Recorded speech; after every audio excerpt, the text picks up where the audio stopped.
Olá, eu sou o professor Gessé Luiz e eu quero falar de um assunto bastante polêmico nos nossos dias, principalmente agora em época de eleição para a presidência da República. E nós vemos uma narrativa bastante complexa, que é, de um lado, a ideia de armar a população, do outro, a ideia de que a população continua desarmada. E isso tem dividido a opinião pública. E se pergunta muito quem está errado e quem está certo. E eu quero aproveitar esse momento para chamar você para refletir a história. A história fala a verdade para a gente. A primeira vez que eu estive em Londres, no Reino Unido, ao entrar num dos maiores museus do mundo, que é o Museu Britânico, eu vi uma frase escrita no piso do museu. E a frase dizia: leia o passado para entender o presente e lançar luz no futuro. Fazendo essa retrospectiva na história, a gente consegue detectar uma noção mais ou menos, o porquê desarmar e o porquê armar.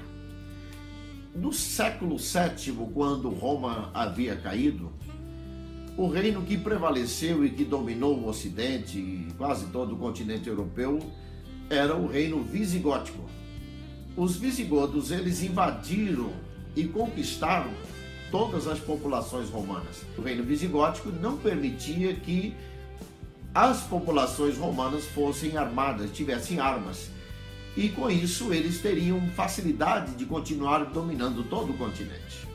Mas os mouros, os muçulmanos, os famosos sarracenos, eles perceberam a vulnerabilidade do reino visigótico, entrou no continente europeu e conquistou todo o reino visigótico, deixando só uma pequena parte na Península Ibérica, na região da Espanha, próximo de Portugal. O resto foi tudo conquistado. Houve uma resistência nesta região. Então os muçulmanos dominaram toda essa região com um governo cruel, totalitário, sem nenhuma misericórdia. Diferentemente dos romanos, quando conquistavam os povos e eles não impunham uma religião específica. Eles recebiam os povos conquistados com suas religiões e agregavam no sistema de religião romana, e era uma religião a mais no panteão.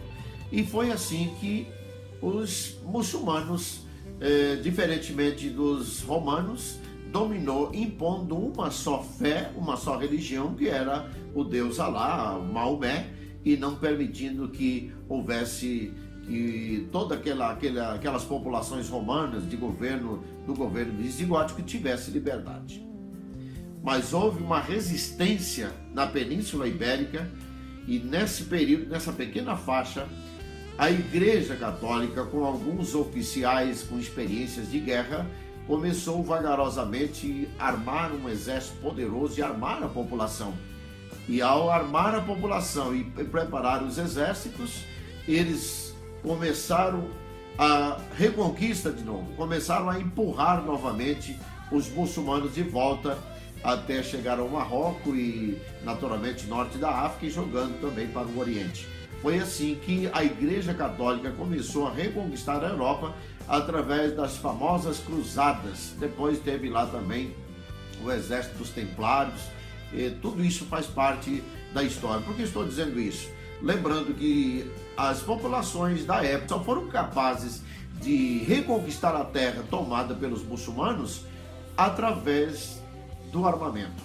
Com isso a gente passa a entender que a quem se interessa uma população desarmada? Aos governos totalitários. E a gente pode voltar um pouco mais, retroceder num processo bem mais progresso, que foi a história de Israel. Se você ler em Jeremias, você vai ver que lá em Jeremias vai estar escrito que no período que os filisteus dominavam sobre Israel, os filisteus não permitiam que Israel tinha armas. Não haviam ferreiros, não havia armas, não tinha quem afiasse as suas espadas, suas enxadas, seus machados, suas lanças. Não haviam armas, porque os filisteus queriam que Israel permanecesse vulnerável para que eles pudessem continuar dominando sobre Israel.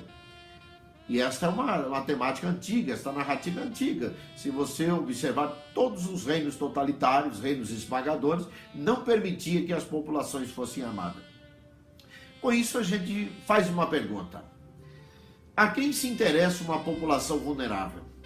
Naturalmente, ao sistema comunista. Essa ideia desse socialismo progressista é uma ideia de governo totalitário. A ideia de ter o domínio sobre a nação. E uma nação desarmada, ela pode sim facilmente ser dominada por qualquer tipo de governo esmagador totalitário, nesse caso, esse sistema socialista, progressista de cunho comunista. É só para você refletir e com isso a gente pode ter uma noção maior a quem se interessa uma nação vulnerável. Eu volto a dizer, na condição de professor, não estou aqui defendendo a ideia de armar a população e nem desarmar a população. Eu só estou fazendo uma reflexão na história para que você possa entender um pouquinho sobre essa questão tão polêmica. Muito obrigado pela sua atenção e espero que eu possa ter ajudado fazendo uma leitura da história. Leia o passado para entender o presente e lançar luz no futuro. Professor Gessé Luiz.